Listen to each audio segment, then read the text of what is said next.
Without oven आज मैले घरमा केक बनाएँ। So hi everyone, it's me Shabnam. तपाईँलाई मेरो भिडियोमा स्वागत छ। आज चाहिँ म धेरै दिनपछि एउटा भिडियो लिएर आएको छु है, किनभने मेरो मोबाइल ससुराली गएको थियो।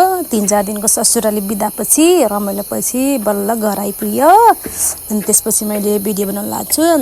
अनि साथीहरू, आज चाहिँ मेरो हस्बेन्डको बर्थडे थियो कि, अनि मैले चाहिँ घरमै केक बनाउँछु भन्ने सोचेको थिएँ। अब ओभन त छैन, तै पनि जस्तो जान्छु त्यस्तै बनाउँछु भन्ने सोचेर मैले चाहिँ अब घरमा जे सामान छ मैले त्यसैले केक बनाउँछु भन्ने लाग्यो है। अनि प्यान तताउन लाग्यो, किनभने यसलाई प्रिहिट गर्नुपर्छ। अनि मैले चाहिँ यता ब्याटर बनाउँछु भन्ने सोचेँ। त प्यान तताउन हालेपछि यता ब्याटर बनाउँदै गरेँ है। अनि मैले चाहिँ अलिकति दुध अनि बिस्कुट टप बिस्कुट र अनि ओरियो बिस्कुट मिक्स गर्न लागि। म चाहिँ ग्राइन्डरमा मिक्स गर्छु भन्थेँ। ग्राइन्डरमा मिक्स गर्न लाग्यो त मेची रोइदिएर अनि मैले चाहिँ यत्तिकै हातले गर्नलाई, त्यही पनि कस्तो दुःख भयो कि हुँदै भएन। ग्राइन्डरमा भए मजाले हुन्थ्यो होला। अनि अलिकति बेकिङ सोडा अनि अलिकति भेजिटेबल ओइल त्यो गरेर मैले मिक्स गरेँ। अनि सुरुमा बनाउँछु कस्तो हुन्छ कस्तो अलिक कन्फिडेन्ट थिएन कि पहिला बनाउँछु के अरे, अनि कस्तो हुन्छ भने। अनि त्यसपछि फेरि ट्राई गर्नु पर्ला भनेर म चाहिँ, यो चाहिँ मेरो टेस्ट मात्र हो क्या।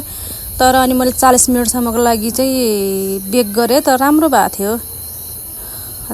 तर मैले अलिकति ब्याटर चाहिँ बाक्लो बनाइछु कि, फर्स्ट टाइमहरू बाक्लो बनाइछु। अनि अलिकति खासै फुलेन, हुन त थोरै थियो मेरो फर्स्ट टाइममा। तै पनि मैले आफैलाई कस्तो खुसी लाग्यो कि मैले पनि केक बनाउन जाने भनेर कि कस्तो खुसी लाग्यो। अनि हामीले के अरे बनाएँ। अनि बनाएर भएपछि मेरो बाबु त ओहो कुन बेला खाने मम्मी कुन बेला खाने भनेर आत्तिरहेको थियो कि।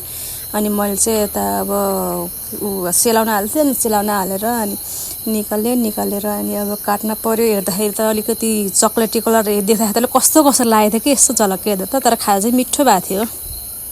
अब फर्स्ट टाइम बनायो भने अब यत्तिकै बन्नु भनेको मेरो लागि त ठुलै कुरा हो कि।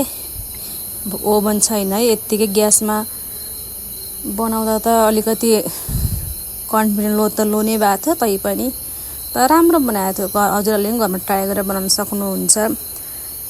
मैले अन्डाहरू त के पनि हालिनँ। अनि यता मेरो बाबु यस्तो मक्ख गरेपछि कुन बेला खाने भनेर, बर्थडे हस्बेन्डको छ। तर हामीले हस्बेन्ड नआउँदै केक खाएर सक्दै थियौँ कि हस्बेन्डलाई थाहा नै थिएन आज हामीले केक बनाएको थियौँ भनेर। अनि हामीले चाहिँ खाएँ। मेरो बाबु कति खुसी हुँदै खाएको छ, तर मिठो थियो। यति गरेपछि मैले पनि खान पराउने है। Thanks for watching, by.